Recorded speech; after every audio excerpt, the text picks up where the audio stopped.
Welcome to the ID10T podcast number 1117. Go over to ID10T.com, sign up for the email list. Not only for fun pop culture merch stuff, but also some stand-up show dates are starting to trickle in. They're not, I wouldn't say immediately soon, but certainly in the several months to come. So we will be sending out information about that in the not too distant future. So just sign up for the email list. Again, it's not, we don't send a ton of emails, so it's not going to overwhelm your inbox, but just stuff that we think is fun and relevant to your interests. So ID10T.com to sign up for the email list. And you can follow us on the socials. But let's talk about you, the ID10T community, like Winslow Dumaine, who writes, I'm a comedian and artist out of Chicago. I'm writing because I created a new and highly horrifying art project I was hoping you'd share with your audience. I created The Tarot Restless, a uniquely horrifying deck of tarot cards set in a morbid fantasy universe. And Winslow cites Hellboy, Silent Hill, Lovecraft, so that sort of gives you the vibe of what it's about. He says the work has been praised by extreme metal legends across the country. You can find more info and pre-order a deck of cards at winslowdumaine.com, WINSLOWDUMAINE, winslowdumaine.com, and events at ID10T.com for anyone else who has a thing that they want to share.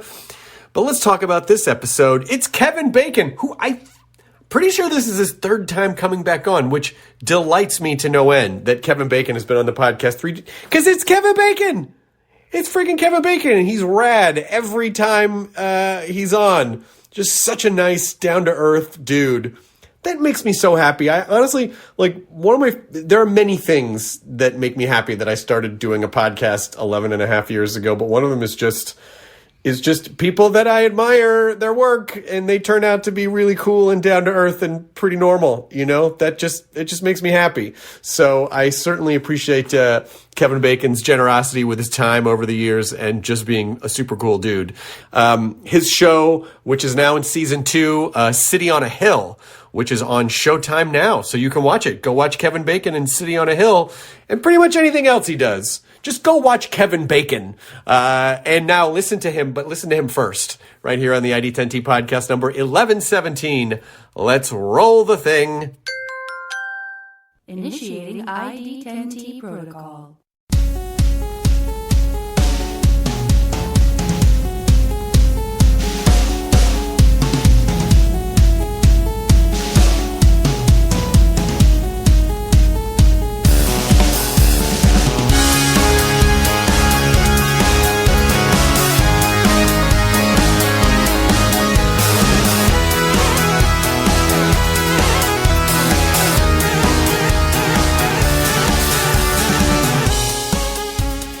Chris.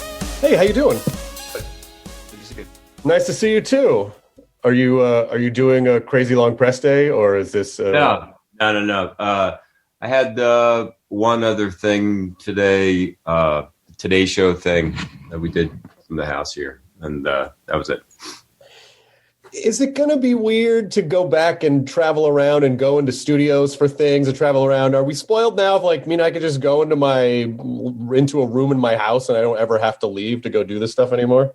I think I feel two ways about it. One is that a lot of times there's something really, really nice about being able to just stay home and do a bunch of stuff like this. I mean, we've done satellite media tours, which are essentially the same thing anyway. Right. I've done that before, but just going out to a studio and probably better, cameras and stuff. On the other hand, I've done for the first time, a couple of live shows, and it was really nice. It was good. It was good to get out and actually be in the company of other people, So, I feel like for the most part, people are really going to want to get out and make connections with other people. What do you think? I think so too, but I think it's going to be like a hybrid version of there are some things that I want to go out and do, but I don't necessarily feel compelled that I have to. There used to be this sense of urgency, but you have to go do everything. And I think it's just going to fall somewhere in between of you might go to New York and do the Today Show, to be in studio and, see the crowd outside when that's allowed again. But other things yeah, I could probably do some other things from my house and not have to feel like I got to travel all over the place.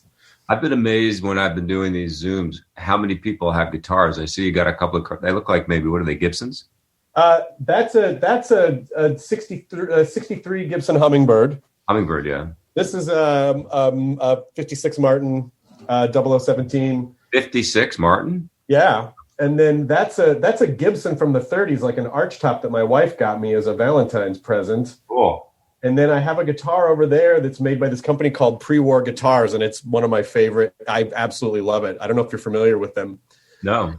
They basically just build guitars based on if I'm not mistaken, the pre-World War II Martin mold. So they build guitars like they're from the 30s, and they do all the same stuff, and they're stunning. They just, wow. It's like it's a new guitar, but it somehow feels broken in, and it's got an old timey sound to it. And I'm not a great guitar player, but I love. But that hasn't stopped me from trying. Are they all they're all based on the Martin kind of styles and shapes? As far as I know, yeah. But if you go to their website, you can see all the different ones they make. They make like a single O and a double O and a triple O and dreadnoughts, and they can make them with varying degrees of like wear and tear, which normally I'm against, but actually looks really good. And yeah, they just feel really nice, because this Martin I really enjoy, but because it's old, it falls out of tune really easily, and I'm always worried about like bumping it. And so to have a new old guitar has been really nice. Nice. Have you been playing a lot in quarantine? Oh, yeah. I mean, I play every day, but not enough. I'm not a good guitar player, and I don't think I'm really at the point where I'm about to get any better. I'm sort of old enough that that's not going to really happen. It's like the connection between my brain and my fingers is not getting any better. But I have been playing. It's been a good thing to do.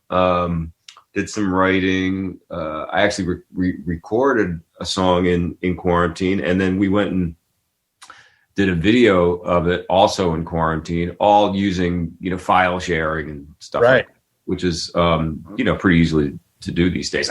Before quarantine, we made at least one record, pretty much never even seeing each other. Wow. And but yeah, I've been playing a little. Actually, I was attached to a movie. I don't really know what's going to go on with that, but it was attached to a movie pre-quarantine where the character was a mandolin player, and I'd never picked up a mandolin, so I was kind of trying to work on that so that I would at least be good enough to fake it. But man, mandolins, I have so much respect for mandolin players, because I just look at the mandolin and all I can think of is carpal tunnel syndrome. Like the amount of, it's just like when I watch people play, how crunched up their hands are, and the precision and the accuracy it takes to play a mandolin is remarkable. Yeah, it's also interesting because unless you play a lot of 12 string, you're not always used to, covering two springs with one finger, Right. Oh yeah, that's the other thing too. It's the precision, but it's that double course string that you're playing too. Yeah, I think the mandolin is probably one of the harder instruments to play. Did you get one? Did you say you were dicking around with it? Oh yeah. I try to play that every day too. I don't always play it every day, but yeah, I love it. It's anytime you go and you got learn new chord shapes and stuff like that, that's kind of a little bit of a brain tease, but yeah, it's been fun. I mean, it's kind of funny to hear you say I'm at a point where I think I'm just not going to get any better, because I started playing guitar 2 years ago as just a way to I had some old stand-up bits that I just wanted to turn into songs. So I started bringing it up on stage and learning to play in front of people. And now I've had a year to learn how to play. And it is a very confounding instrument, because most of the time I honestly don't know what to practice. I don't know. I pick it up and do a couple things and go, well, I don't know what else to do. What are you doing when you practice?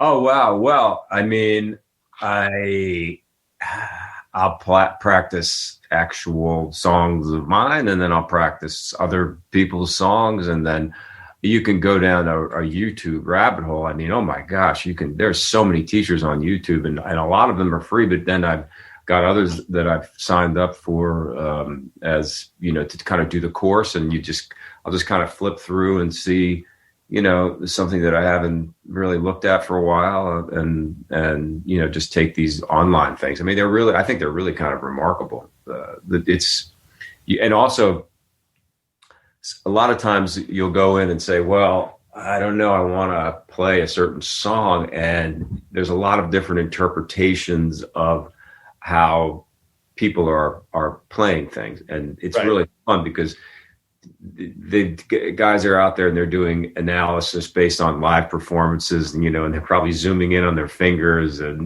trying to figure all that stuff out. And it's cool, it's all that crazy kind of muso stuff when people just go right down the YouTube rabbit hole. Absolutely. We're so spoiled now, because I was talking to my guitar teacher about because I've been playing classical piano too, and I go, classical piano is so interesting because hundreds of years ago, the only way you could hear the song is if someone played it. And so the roadmap for the song is exactly what it's supposed to be. It tells you what the dynamics are. It gives you all the accidentals. It tells you, when to play faster, louder, whatever. And so, but now we're just so spoiled because we can call up. But I almost wonder if we're too spoiled, because like you said, the YouTube rabbit holes, you can watch 2 videos that'll have the same stuff, where it's like 10 things every guitarist should do, and then those things will appear on 10 lists, the 10 things guitar players should never do. And so or always do. And so I find that it's tough to kind of sift through when you're a novice guitar player. Like, I don't know what's right or not. How would I know what is valid? I mean, in popular music, though, there really is no right. I mean, you could, it's like, I'll give you an example. I don't know. You play a D chord. Like, you think to yourself, there's only one way to play the D chord, and that's the way you play a D chord. James Taylor plays the D chord in a different way. His fingers are in a different position than I think most of us think of it in a D chord. And the reason that he does it is because it enables him to do more of that stuff that he does on the D chord all the time, where he's hammering on and hammering off, and on all kind of licky stuff, and it makes more sense for his fingers to be in this alternate position. And I'm sure he goes back and forth, but like there is no real right or wrong in that. Keith Richards takes off a string and sounds like that. You know what I mean? It's just I like that kind of stuff. I love the mistakes, and I love the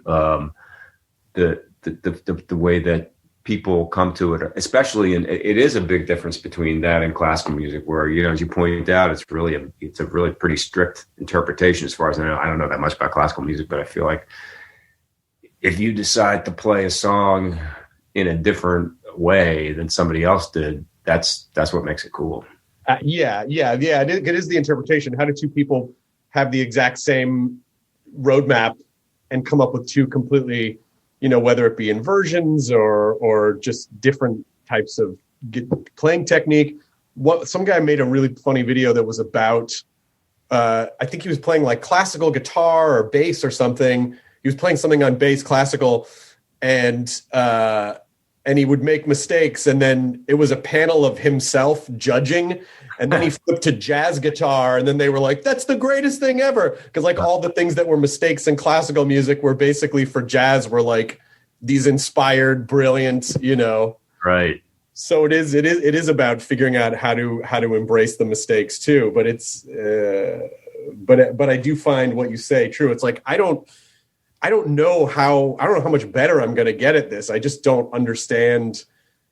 It's just not linear in that way. It's like you kind of just have to be comfortable where you are. I've been telling people for years when I play clams that it was a jazz choice. That no, that was supposed to be there. Yeah, that was an artistic. It was an artistic choice. And then there are really no excuses, because you either see. I go, well, I don't have big hands. But then Instagram shows you 100 videos of people that don't have big hands that are shredding, or like Django Reinhardt, who didn't have use of all of his fingers, who still managed to play these incredible songs. So I guess it really is just, I don't know, how much time are you going to devote to learning it, and when are you going to just be comfortable where you are? Right. Are y'all playing a show in April, you and your brother? No, we don't have a show in April, as far as I know. There was something on your website that said like April 2021, like in Connecticut or something. I'm not sure. I'd have to check that. I mean, I think it's such a weird thing, as you know, in the business, in terms of like going and playing out. Everyone's kind of like sort of trying to look down the road and see when it's going to be possible, right? When it's going to be safe and when it's going to be, because it seems to change weekly in terms of like things opening up. Yeah. People considering lower capacity, kind of things. And now with the amount of vaccine that's going on and the testing, it seems like things are kind of moving more quickly maybe than we anticipated even, a couple of months ago. So I don't know. I'm not sure. Do you miss it? Do you miss performing live? Oh yeah, I do. In fact, just yesterday in this very room, here I was trying to do a little wood shedding and, try. I was actually just going through our set and, thinking in anticipation of the possibility of playing again someday. I miss it a lot. It's, I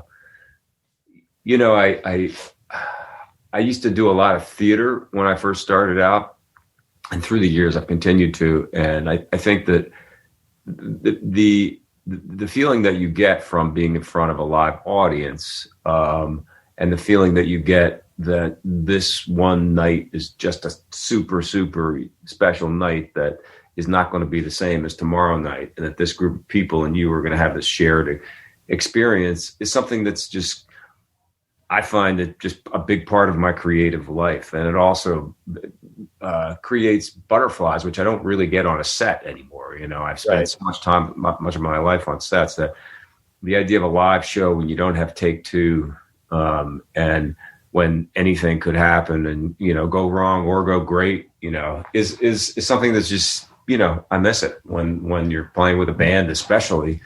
It's a great feeling. So yeah, I do miss it. Yeah, I mean, it is one of the things that's hard to, like, when you watch a concert, like if you're watching a concert on, television or streaming or whatever, you can kind of appreciate it from, that looks great, or wow, the crowd looks, they really played that song well, or the crowd looks into it.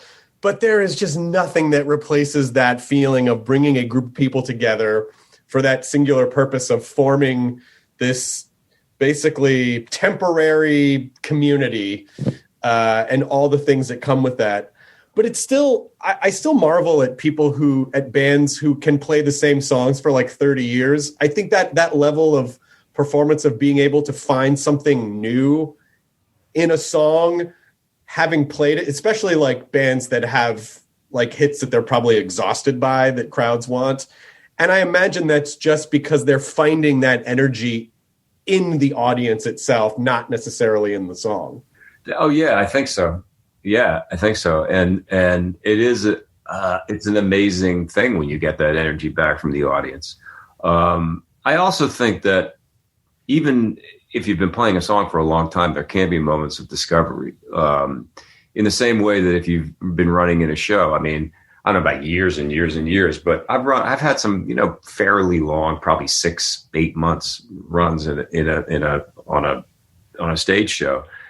And just when you think that it's just by rote, all of a sudden something occurs to you, and you ask for the salt in a different kind of way, or, whatever it is, or a laugh comes up that you've never had before. It's the same thing with the music. Like the audience reacts to something that you hadn't really considered, or you finally find a vocal lick that hadn't really occurred to you before. Stuff like that. So it can still be energizing, and when the audience is there and you're dancing and you're not stepping on each other's toes, it's really a nice feeling. I mean, I would imagine the first shows back are going to be, it's going to feel incredible, and I keep, part of the hope that I keep hanging on to is that like gift wrapped in a bow at the end of this, when you can finally come out and be on stage and feel like I'm safe, the audience is safe, it's okay to be here. And the energy of that is probably going to be like, you won't even be able to describe it. It'll probably be like unlike anything that we've experienced in recent memory in terms of performance. I think so. Yeah. Have you, when you did tour, were you guys hitting the road for months at a time, or were you kind of just like jumping out like, oh, we'll do a weekend here, a weekend here? We would.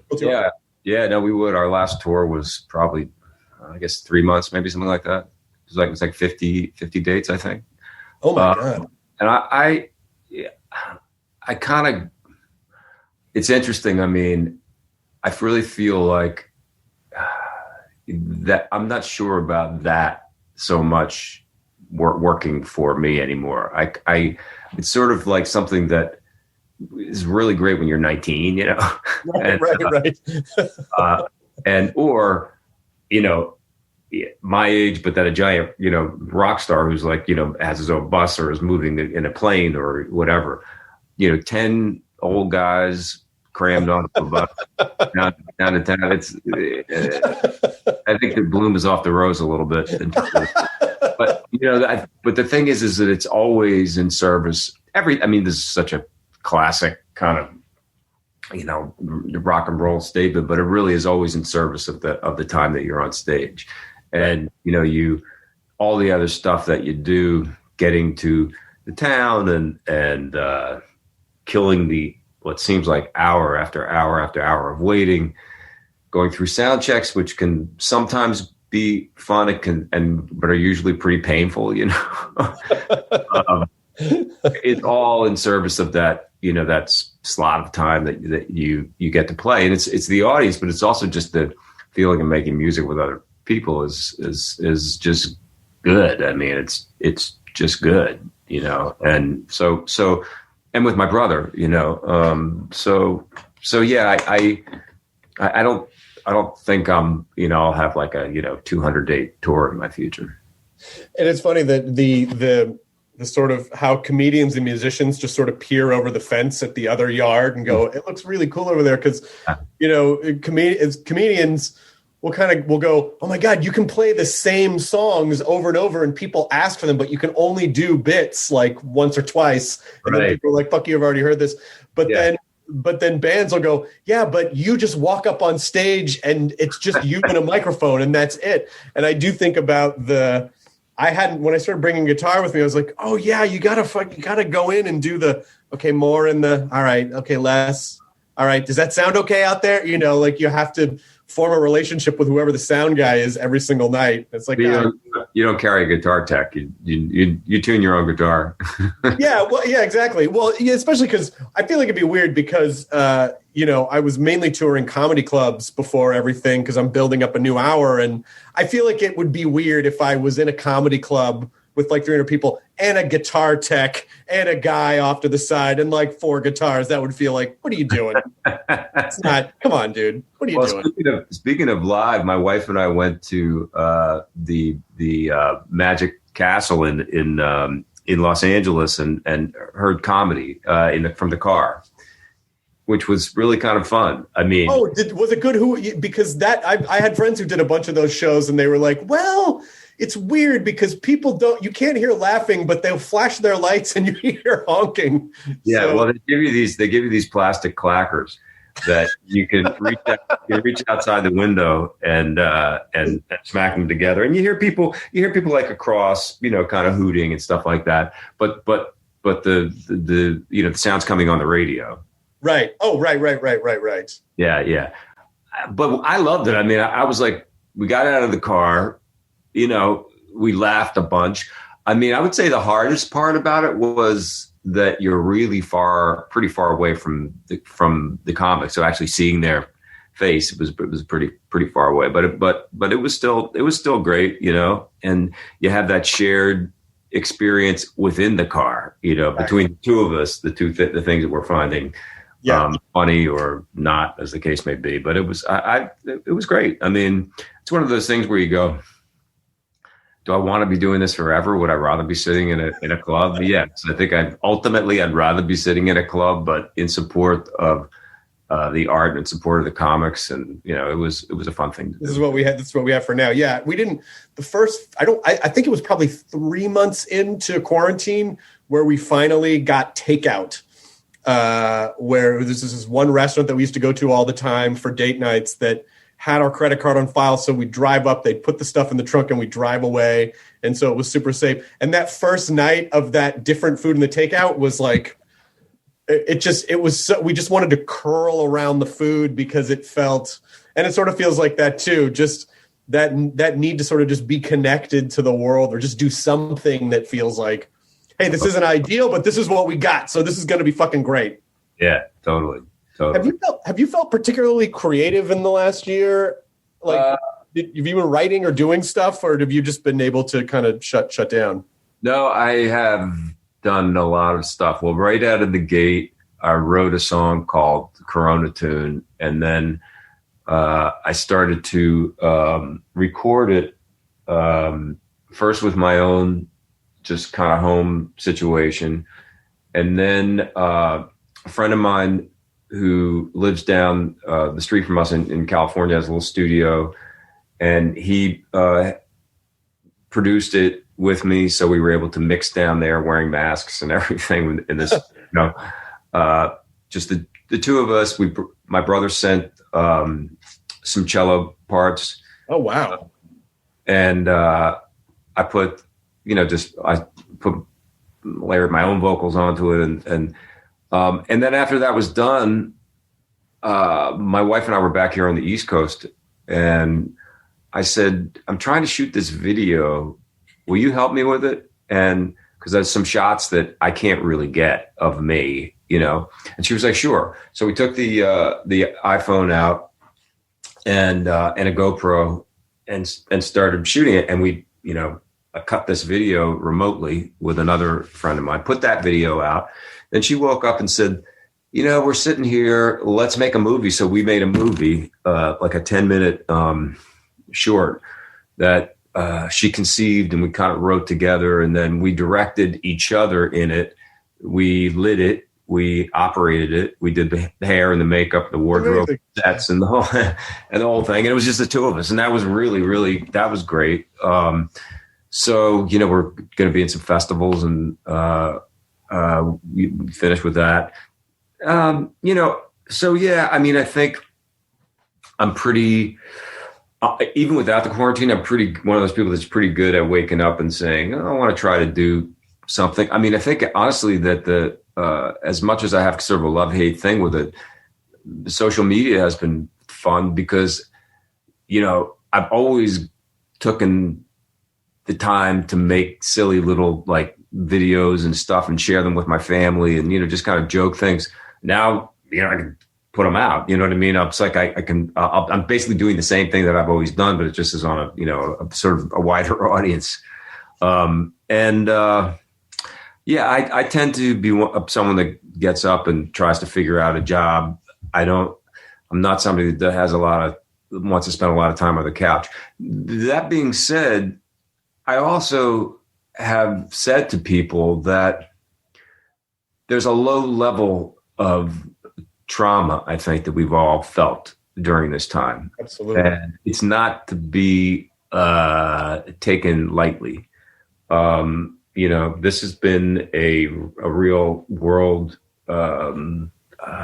tragedy, let's not forget how many people got sick and how many people died. And I think that living your life with that feeling that your life is at risk all the time is really hard to deal with. And there were days, and still are days, when I wake up and I just go, I can't think of anything to do. And I'm just going to find myself staring at the wall. And I think that's okay. I think we have to sort of let ourselves off the hook to a certain extent, because I know that early on in the pandemic, everybody was talking about, who was it?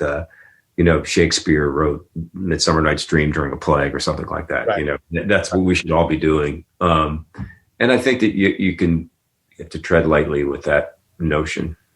Yeah, especially, the thing you were talking about you just wake up some days and all you can do is stare at the wall. And I think this sort of allowing that and the acceptance of that and the sort of the mindfulness practice of being able to identify and say, well, this is how I'm feeling today, and that's going to be okay because things are fucked up, and this is the best we can do. And also, you know, it's just that constant, like, not knowing, you know, like we were at least we convinced ourselves we were so certain. We had this kind of like false security bubble that, right. you know, that humans had for certainly our entire lives, you know, and then it completely changes. And then you're like, oh, I guess it's, things aren't quite what I thought they were. And so there's the recalibration of like, well, what grounds me now? And how do I find the center in a world that feels very chaotic at the moment? And you're right. I think some days you just have to be okay and go, I feel weird today. I feel sad today.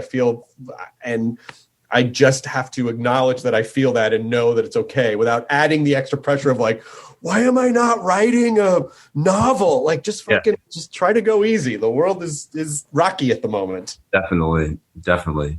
And I have to say that when I did get back to work, we shut down the second season of City on a Hill 2 episodes in.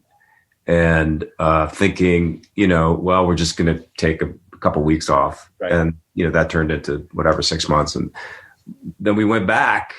There was this strange feeling of going back into the world. Certainly a very bizarre situation when you show up on set and everyone's wearing, you know, PPE and there's face shields and masks and your temperature is checked and you've been tested and you're, you know, walking down a corridor and people are like clear the area because the act coming through and all that kind of stuff, you know. But the feeling when the masks finally came off of the cast and we actually were shooting, there actually was film humming away in those machines, and when you look over and you see a guy holding the boom and the operator is there, and you know, hair, makeup, and wardrobe, and the whole thing. It was so enriching. It was so. I felt so good to be back and doing it again. It's not like I was like, oh no, I can't do this. This is too weird. It was weird and it was great, and it was immediately clear to everybody, I think, that this was what we are meant to do, that this is what we're good at. You know, this is what we've spent our lives trying to do. And I'm not just talking about the cast. I'm talking about, you know, everybody across from catering to, you know, to director of photography. You know, it was a beautiful thing to see people back and working together, feeling hopeful. And also, to me, we lost one day with a positive case from somebody who had come outside. But when you really think about it, like the creation of that kind of a work environment in the middle of this thing should, in a lot of ways, be an example to the rest of the world that you can function if you really are very, very mindful of what you're doing and you really have the respect for the other people that you're working with to try to follow the rules. I mean, I think it's a good. I mean, I wish our entire country would have, you know, handled the pandemic in the way that like this film crew did, you know, because it went beyond just the shooting day. It included people making a conscious effort to be safe on the weekends, so that, you know, when they came back to work, they were, you know, taking care of their fellow human beings in a pretty, you know, deep and important way. And that was very inspirational to me. I mean, when the season wrapped, I just remember looking around and thinking, boy, we should be really proud of ourselves. Yeah, it definitely also is. It's sort of like that thing about when, you know, when you're younger and you don't get injured very often, but then you start to get older and it's like, oh, I just went to pick up a box and now I can't move my shoulder. And then your shoulder feels better and you just never appreciate not being in pain any more than like when it finally like goes away. And I think that appreciation of just sort of going through this trauma, and for a lot of people who have, you know, worked in a specific industry or job for so many years and maybe sort of, but even if you didn't take it for granted, even if you were just like, oh yeah, that thing, it's yeah, acting or whatever, performing, it's fine. Then you get to do it again. And it just, this whole, like you said, this whole new level of appreciation, like, oh my, I'm lucky that I get to work. I'm lucky that I get to do what I do, especially now. And what an incredible experience. And so, it's a horrific thing to have gone through, but seeing those moments of appreciation have been really enlightening. And hopefully we don't go back. Hopefully it's not that thing where in a year, if things are normal, like, we just start getting all whatever, cranky again about dumb little things. Like, I hope that we're able to continue to appreciate how special it is that we get to do what we do. Yeah, me too. So you finished shooting season 2? Yeah. Yeah, we finished shooting season 2. Goes on in March and a couple weeks, and it's cool. I just watched the final episode today. It's great. I'm really, really proud of the season. And do you already know what you're going to do next, or are you taking time? I'm still thinking about that. I'm still, looking at that. I don't really know. I mean, I went and did another movie right after we wrapped. I went down to Georgia and shot 3 days on a film with Machine Gun Kelly playing Machine Gun Kelly's dad. Okay. And that was great. It was a cool kind of indie thriller. And it was good. My character on Sitting on a Hill is great character, but he's very, it's kind of consumptive playing him. He's kind of so specific, and it's one of those guys that I don't always talk like this, but you kind of have to shake him a little bit. Right. And actually switching and doing this other man who was a very different sort of man, from a different world and et cetera, was something that was really great. It felt good, to remind myself that I can play more than one part. And so that was cool. But that's the only thing I've done since then. This might be a weird question, but are you at a point now where, like in your career, where you're just sort of like offers come in, or are there things that you chase after, or are there like? You don't audition for stuff anymore, I would imagine, at this point, right? People would just hire you, I would think. Yeah, I haven't auditioned for a really, really, really long time. I honestly can't remember the last time I auditioned. That's not true, actually. I remember a story now when Spielberg was making Jurassic Park. What was told to me was you should read the book, and if you wanted to offer to say some of the dialogue out of the book, the offer wouldn't be turned down. Okay. So it wasn't technically an audition.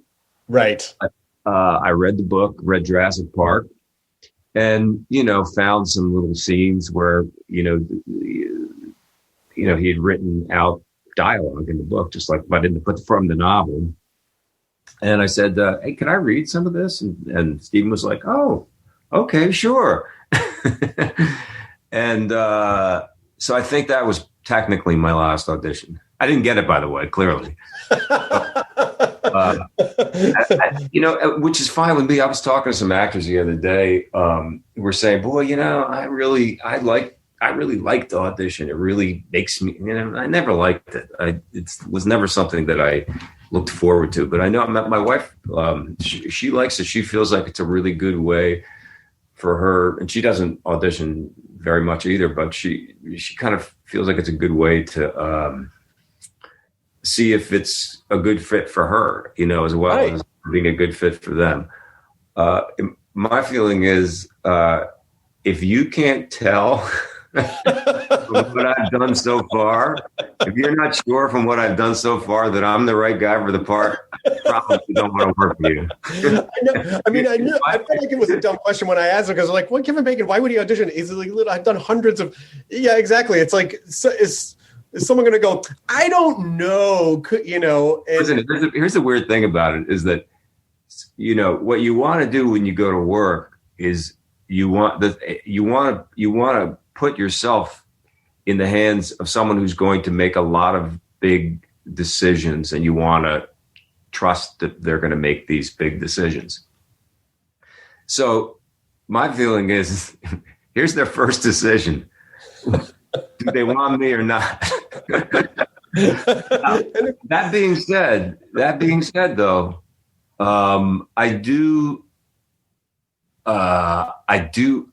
don't sit back and just wait for a thing. I'm constantly thinking about, reading about things that are possible, talking to my people and saying, can we see if there's anything in this project for me? I'm very proactive in my career. I love to meet with directors. I'm always looking at young directors' work. If I have heard about something, I will, write and beg and, reach out to people and say, I just would really like to do this. For the most part, these things haven't really led to anything, but once in a while, and I think that I don't audition mostly because I don't get asked to. That's the truth of the matter. I think that if I was getting asked to, I would all the time. I just would, because I want to work. But I do stay I think it's important to stay active in your search for how you're going to create. Yeah, but also the process is very strange because and especially now because in the old days you would have to like go into a room and there'd be a waiting room and you could hear everything that was going on in the room, and that was weird. There was all this like this mental steeplechase that you had to overcome that almost felt like it was a meta test. It was almost not even really about whether you could read the part convincingly, but did you have the mettle to kind of jump through all these hoops and stay, grounded. And I always hated that process. But now, like my wife auditions all the time, but it's all done just, especially even this was happening before the pandemic, just on the iPhone. You just audition on the iPhone and you send it in. You don't have to go into an office anymore. It's changed the dynamic of people like, oh, maybe I don't have to live in LA anymore. I could just live wherever cheaper and send in auditions. But the other thing that's cool about the self-tape is that you can do, I was talking to a buddy of mine the other day. He was trying to get this big movie. He told me he did 300 takes before he picked one. Oh my God. Send them in. He did it 300 times. Oh my God. And I was like, are you fucking kidding me? He said, yeah, man, it just wasn't quite right. And I wanted to send the right one in. And obviously it's not in those days, unless the director or the casting director was nice enough to give you another shot. It was like a one-shot deal. If you didn't do it in the first shot. Yeah. So, listen, it's a different kind of world. My daughter's an actress, so I know the whole self-tape thing, and she'll send them sometimes, not all the time, but sometimes she'll send them and say, what do you think? Should I redo the second scene? And it's interesting. It's just a different kind of connection that people make.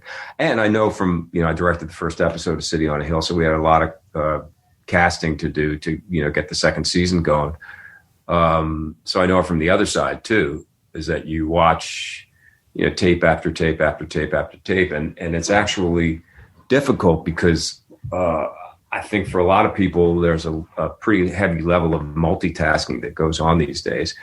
And, if you were in an audition room, you certainly wouldn't be, unless you're a complete asshole, checking your phone while you're looking at somebody's audition. Right. Right. Oh, yeah. But if you're watching on a computer, it's easy to get distracted. Yeah, I don't know. My wife just auditioned for something, and the instruction that came through was like, if there's any noise in the background, if there's any distractions, we're just going to turn it off. And I was like, but what are you talking about? Like, everyone's at home. Like, just, like, I'm sure it's annoying. I'm sure a lot of people are getting weird tapes, but at the same time, it's like, I feel like everyone's kind of doing the best they can in the situation. Absolutely. Yeah, absolutely. But I think something that you said was really interesting for it's performers in particularly, but that level of proactivity, because I find that as many people as I've talked to, success, and particularly an extended, success that is sustained over time is rarely accidental, almost really never accidental, because I think, it's easy to kind of, as young performers, get this very result-oriented thinking. We think, if I just get a big movie, then everything's going to be easy and I won't have to audition, or I won't have to do anything. And then I think it's easy. What you realize is like, no. You really have to do a lot of work consistently. It's not just your agent calling you and going, here's another $10 million offer. You have to constantly give them material to work with. You have to look out for your own stuff and figure out who you are and what you want to do, and, chase things in some cases. So it's nice to hear that you say, like, no, every day I'm still proactive about it. You can't be lazy about these things. Definitely not. There's been times in my life when I've sort of thought that I wanted to do that. Well, I'm just going to, but the problem is that I don't look at the time between jobs as a vacation. There's certain times when we take a vacation. We take a vacation between Christmas and New Year's. But the rest of the time, even if I'm not working, it's not vacation time. I'm in pursuit of the next thing, or I'm trying to create something or generate something all on my own. I just am that kind of person that has to wake up every day and feel like, what's my job going to be? And the hard thing, I think, that a lot of actors, especially young actors or less, people who are starting out really struggle with is, if you're a guitar player, you can wake up every day and just, sit in your room like Eddie Van Halen for 10 hours and, keep trying to do those scales or whatever.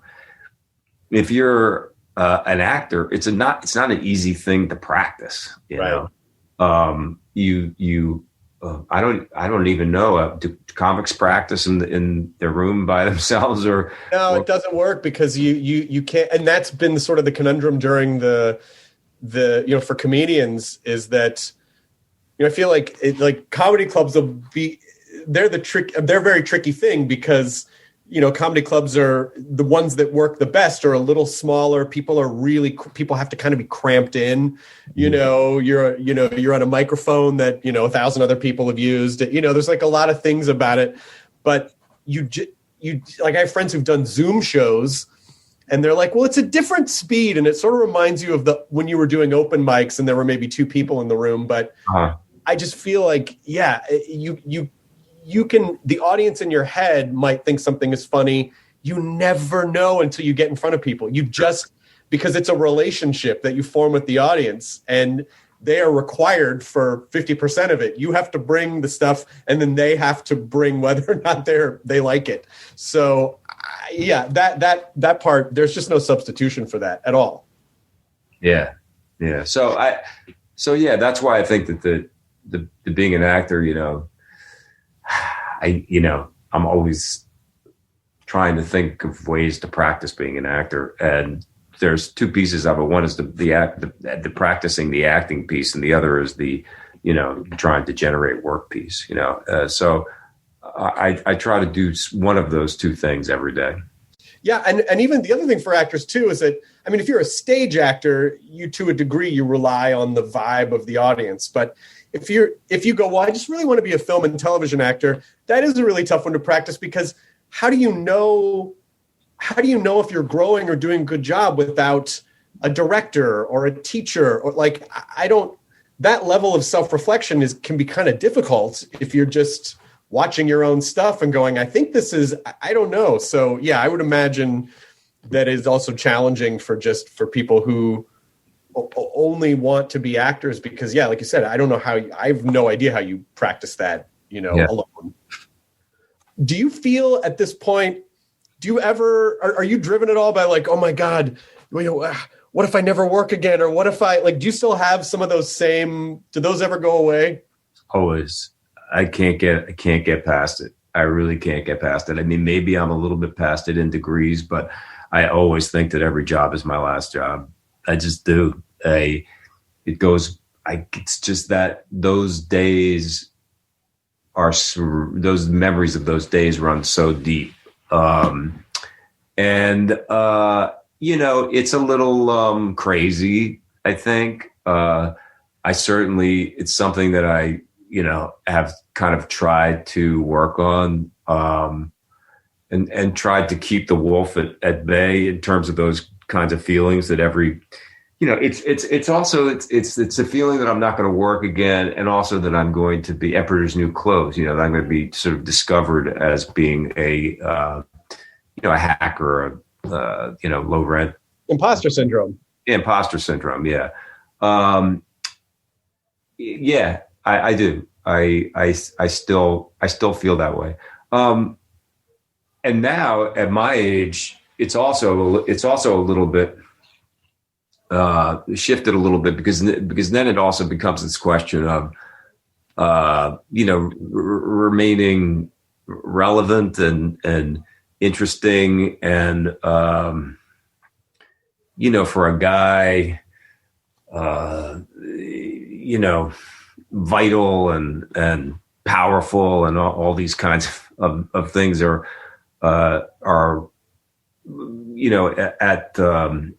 at risk. And I think that what I found is that when I get a character like Jackie Rohr on City on a Hill and some other things that I've done recently, I get to take those feelings and put those into those characters because right. Sometimes the age that you're at is really nicely lining up with the things that you're being asked to play. And sometimes they're not, but sometimes they are. And I feel like at this point in my life, they kind of are. And if they're not, I can look at my own life and see if there's elements of that I can put into the character. But to answer your question, yes, I'm literally right now thinking, okay, what's my next gig? And where am I going to go? Is there going to be a script? It coming my way? And I never think, oh, good, I'm set.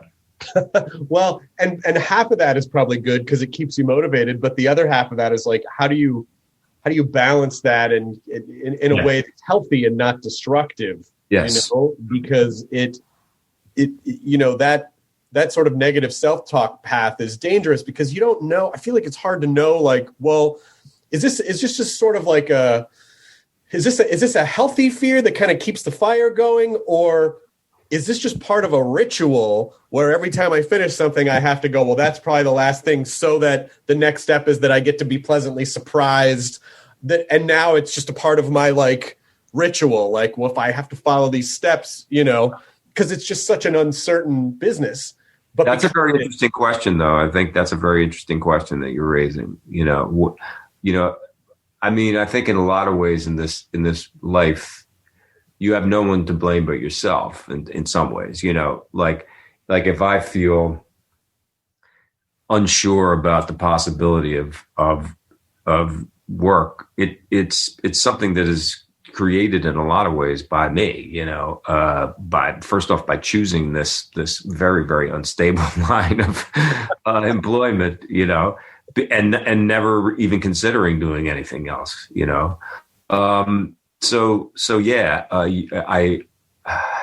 is a really interesting question. How much is it's kind of nature nurture in a funny kind of way, right? But the great thing about the uncertainty of it is that, especially with this business, is you could have a few years where you feel like nothing's really going on. I don't know what I'm doing. I feel out of sorts, and then all of a sudden you get some job that it's like, oh, I'll just do this fun thing for a couple of days.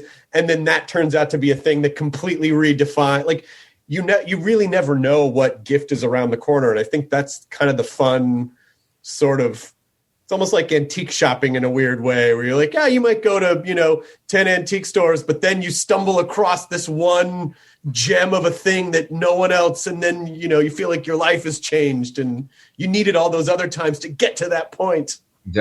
Exactly. Well, and hand in hand with that is the fact that from the very beginning, I was never a plan B kind of person. I thought, I'm in this for the long haul. And once you make that kind of commitment that this is all you're going to do for the rest of your life, you sort of get a sense, or certainly for as long as I've been at it, of that there's going to be peaks and valleys. And there always have been. And they, sometimes the valleys last longer and sometimes the peaks last longer, but that's going to be the way it is, and when things feel really bad, both my wife and I, sometimes we have to force ourselves to stop and say, okay, yeah, do we want to do anything else? Let's honestly ask ourselves, would we rather be, a philanthropist or a plumber or, a cowboy, no, I think this is what I'm kind of meant to be doing. And so then once you realize that, you can sort of keep plowing forward. Yeah. But it also just kind of, you have this perfect balance of a career, to me, and from my vantage point, because the acting is uncertain. You have no control over that. You really have no control once you get on a set. All you can do is what you do on the day, and whatever happens after that has really nothing to do with you. And the balance of that is music. You can go pick up your guitar. You can go write songs. You can record. You can shoot a 10-minute film with your wife. Like it is finding ways to kind of balance those two kind of disparate experiences, where you are a hired gun versus a creator. And you are a creator, an actor, but I mean you create your own thing. Right. Totally. The band is completely our creation, and we wear our own clothes and we use our voices. We wrote the songs and we sang them. That's, you can't, there's no, that is a really, that is a nice outlet for the fact that as an actor, you really are time and time again putting yourself in the hands of a lot of other people in terms of what the end product is going to be. Yeah. And, even though you say well, I feel like I'm maxed out in terms of my guitar playing, are there still some guitar things that you want to do, or different things that you want to explore and songs that you're writing, or different styles? Definitely. No, definitely. There are always things that I want to explore with the guitar. I mean, the reason that I started playing the guitar, honestly, was because I wanted to write songs. And so, like many people, I learned CGD and wrote a song with 3 chords. And then somebody showed me an E minor chord. And so the next song I wrote had a minor chord in it. And then that is where, that's what made me want to play that instrument, was just because I had melodic and lyrical kind of ideas, and I needed some kind of a tool to sort of structure them. It really wasn't about any kind of lead playing or I could do a little bit of finger style, but nothing really great. So to that end, when writing now, in rock and roll, there's not that many combinations really that ultimately you're going to do. But even so, I do like playing around with going places that I, melodically that I normally wouldn't necessarily hear. And if there's a lyric or a melody idea that I want to do, I'll push it to new places. Or, I'll just say, I heard a reggae song, and let me see if I can write something in, with kind of like a reggae groove. Yeah, because it's, again, and going down the YouTube rabbit hole, which also can be very intimidating. Oh, yeah. They just go. There's some amazing players out there, one after another. That's not going to be like the guys that just like. Yeah, I'm not gonna. That's not going to be me. But it's still fun to know that with a very limited amount of space, like on a guitar fretboard, and a limited number of notes and a limited number of chords, there's still a tremendous amount of things that you can do that you could spend your whole life and still not do all of. So that to me, like the endless possibilities of it, but it's just not talking myself out of it as you're like, fuck, I don't feel like this is getting any better. I'm sure you've seen those things. Have you ever seen those shreds videos? You know, like Slash shreds or Eddie Van Halen shreds. They're basically what it is they'll take some iconic live. They go bleep, bleep, bleep, just play like horrible stuff. It's the stupidest thing, but it's so funny to me. And so I took one of our performances. It was like a TV performance, and I went through, this is like too much time on my hands. I went through and did the whole band. And it was like a time when we were sort of like going around and trading off solos and stuff like that. Yeah. And it was so much fun. I just took the audio out and just built this horrible, horrible track. And what was so fun about it is that what the guys were playing, I could never in a million years play these things that they're playing. I mean, it's like we have an amazing accordion player, you know. So I just took my harmonica and just go, you know, our guitar player, my brother, and you know, is just playing like, you know.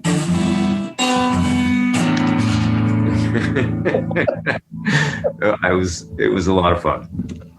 I'm glad that you're still having fun, and I'm glad that you are able to. I mean, there's so much at our disposal to make stuff now that there's no excuse anymore. There's really very little excuse to like. It's really just whether or not you feel like doing stuff.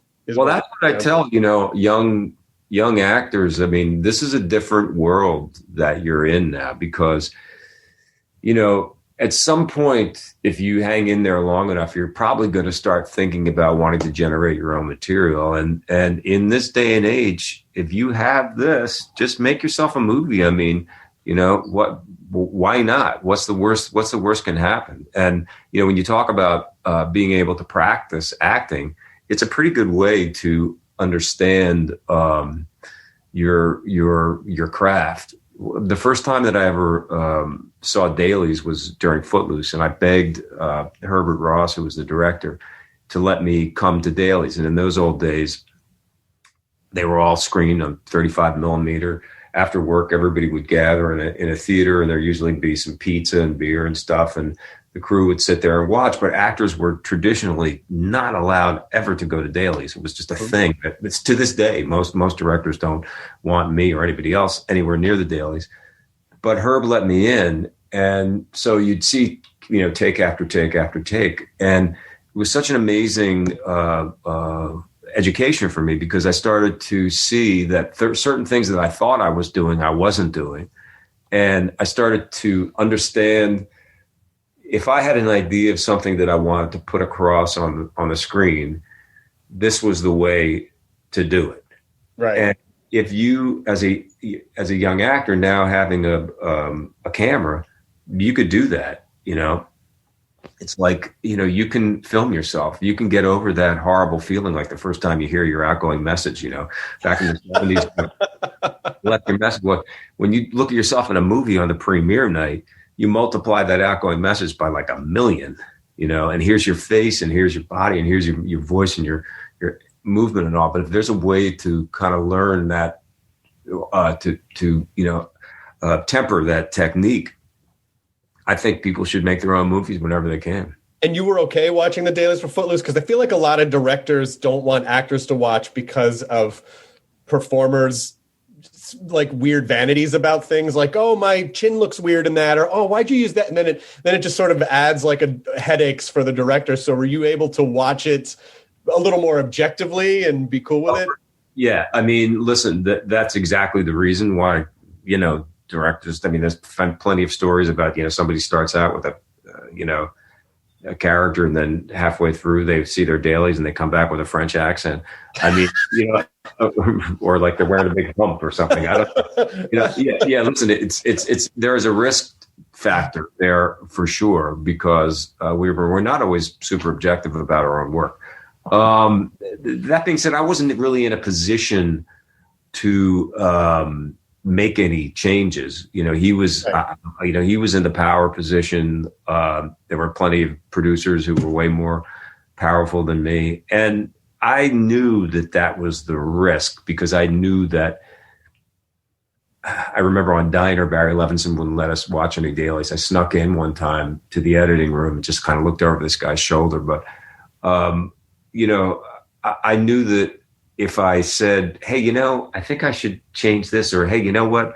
I think you should use take number 4. I could tell that was not going to be cool, that was going to knock me out of it. So I just basically sat there and listened and watched everything. I'm not talking about my performances. I watched second unit, doing whatever shots of things that, people, inserts of somebody just like picking up a cup. I just wanted to learn about film, and it was really very educational. As a director, would you let your actors watch dailies? It wouldn't be my first choice. But on the other hand, if somebody really felt that that it was important to them, that it could give them, a lot of actors don't really ask, or they don't really want to. Some people are really horrified by it, Right. For that very reason, because they don't want, the guy, Andy Lincoln, who starred in Walking Dead for many years, would never watch the series because he was afraid that it would affect his performance. So a lot of people are very, a lot of performers are aware of that sort of thing. But I almost feel like as a director, you'd have to be like, okay, I'll let you watch it. Just don't get weird. Just be like, just try to see it objectively, Well, listen, the other piece of that which is exactly what you're referring to, is that, as a director, directing is a very, very vulnerable thing to do. You have to really front all the time that you know exactly what's going on, and that you're doing a good job, and that you're taking good care of your actors.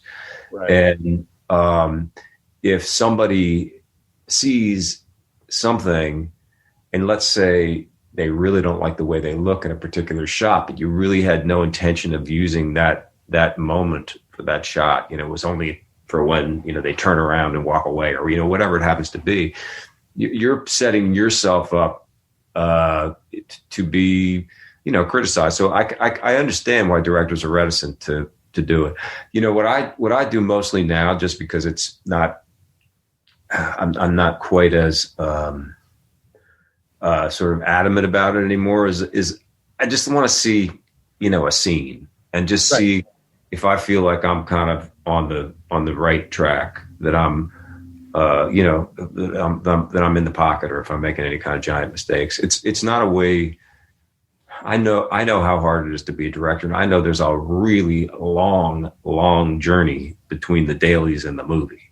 Right. And there's a lot of shit that goes down in between in between those two iterations of the film. So, I don't put a lot of pressure on people anymore in terms of that.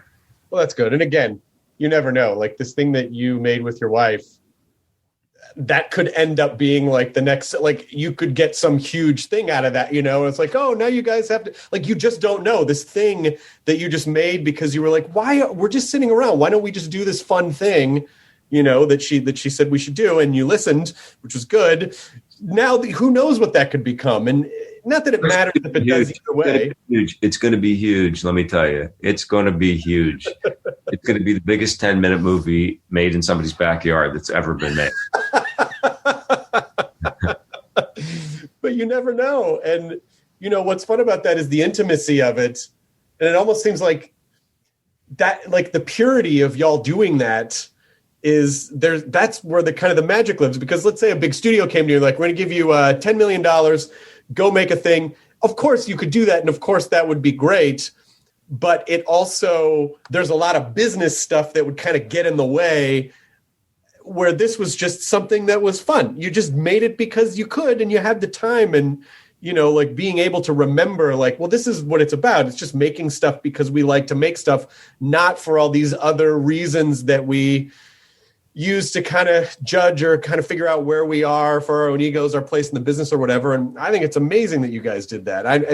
Can people see that anywhere yet? Or you said it's going to go? Not yet, but very soon we are going to be in some festivals and you know, by the spring, it'll be available. And yeah, we're really happy with it. It's, you know, it's not about a pandemic, but it certainly is creatively a reaction to what we were feeling, being in isolation and looking at the world and looking at the loss that people were dealing with every day. And that's what it kind of came out of. So it's definitely a lockdown movie.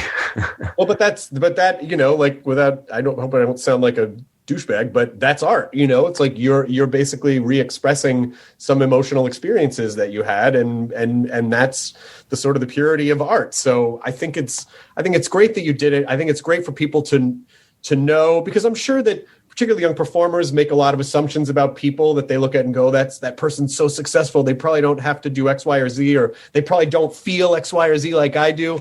And I think it's refreshing for people to know that, like, yeah, you do. And that's just a thing. And, you know, and no one job or anything is ever going to, quote, fix you. You just got to kind of enjoy the process of it and keep making stuff that's important to you.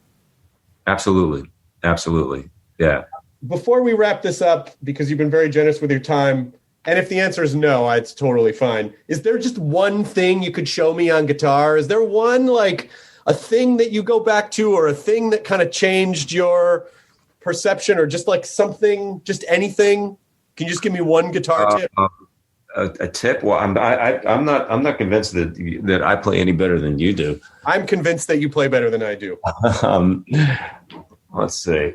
The funniest one I wish that I could do. The one I wish I really could do, but I can't really do it anymore. Somebody said there was some note. It was a trick where you played 5 E's or 5 G's or something like that. It was like this whole kind of thing where you had to do it like this, and then you had to play with the other finger, but I don't know how to do it. Yeah, that seems hard. That seems way outside my skill set. Is there a scale that you like, or an version that you like? Tell you about this was the James Taylor D thing. So his D is like this. I can't even do it. Oh,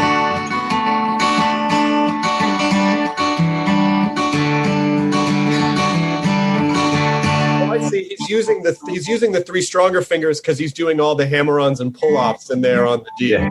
So in other words, normally your index fingers is on top, right? Yeah. Yeah. Like his is flipped around like this. So it's kind of hard to play because you have to get your wrist all the way. I don't know. Oh, yeah, no, I totally see that. And he also does the thing. I've watched him because I think he released an album recently, or he released a book or something. But he also has this insane, what I imagine is like press-on nails that he uses as picks because he does all that folk style, like finger picking shit. Yes. I don't know. That's all. I like the James Taylor D is good. I'm gonna research it and see if it's possible. And even in the trying to learn it, maybe I'll have some kind of a breakthrough. Yeah, that's my one tiny little tip for the day. I appreciate it. Kevin Bacon, you've always been nothing short of delightful, you know, every time you've come on, and I really just appreciate it. Always fun to talk to you, man. Always fun to talk to you. I appreciate that, and I hope you all stay safe and healthy. And thank you. Same to you. We'll see you sometime in the. I almost want to say in the new year, because I'm almost looking at like the world opening back up as the line of demarcation for the new year. That's what it feels like, though, right? That's what it feels like.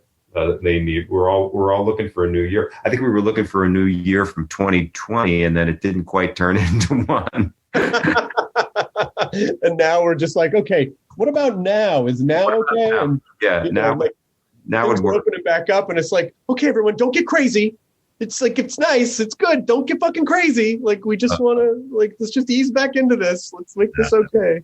I know. But All right, man. Great to see you. Yeah, you too. Take care. All right, take care. Bye-bye. Bye. ID10T scanning complete. Enjoy your burrito.